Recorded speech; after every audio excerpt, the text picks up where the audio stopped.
करने का सौभाग्य मुझे प्राप्त हुआ। बद्रीनाथ धाम अपने नव निर्माण की प्रक्रिया के साथ तेजी के साथ आगे बढ़ रहा है और केदारपुरी हमारे 12 ज्योतिर्लिंगों में से एक पवित्र ज्योतिर्लिंग पूरा देश और पूरी दुनिया में जहां कहीं भी सनातन धर्मावलंबी रहते हैं वे सभी बड़ी आस्था के साथ, बड़ी श्रद्धा के साथ इन पवित्र तीर्थों का दर्शन करने के लिए उतावला रहता है। सन 2013 में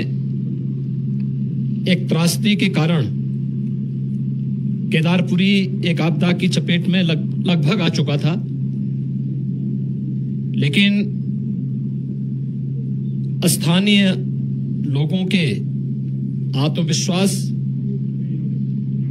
देश के यशस्वी प्रधानमंत्री आदरणीय मोदी जी के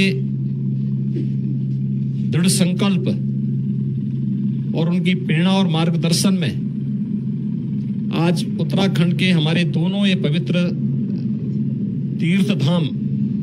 एक नई आभा के साथ नए भारत की एक नई तस्वीर को प्रस्तुत कर रहे हैं। विरासत के प्रति सम्मान का भाव यही है। किस पवित्र भावना के साथ लाखों की संख्या में श्रद्धालु इन पवित्र तीर्थों में आ रहा है, वह हम सब के लिए एक नई प्रेरणा भी है और एक नए भविष्य की ओर हम सबका ध्यान आकर्षित भी करती है। स्वाभाविक रूप से समयबद्ध ढंग से मानक की गुणवत्ता को बनाए रखते हुए जिस तत्परता के साथ यहाँ पे कार्य चल रहा है, प्रधानमंत्री मोदी जी के प्रति उत्तराखंड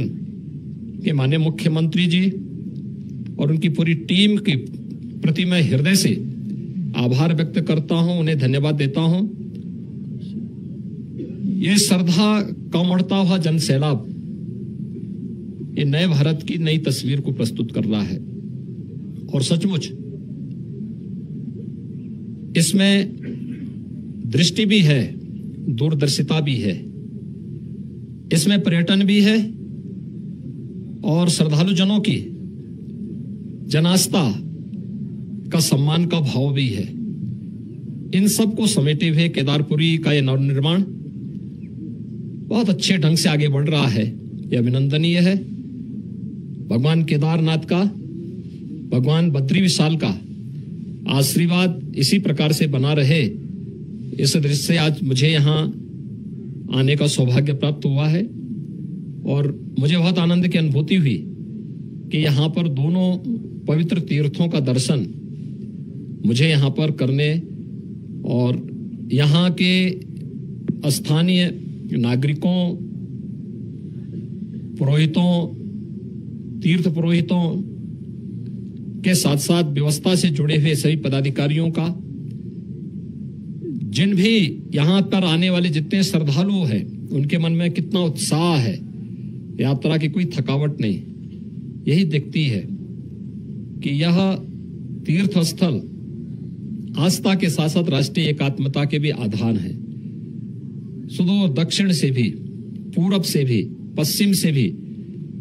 पूरे देश के अलग अलग कोनों से आए हुए श्रद्धालुजन हमारी राष्ट्रीय एकात्मता का नया दर्शन भी कराते हैं। मैं उत्तराखंड सरकार को इस सुविधा के लिए हृदय से धन्यवाद देता हूं।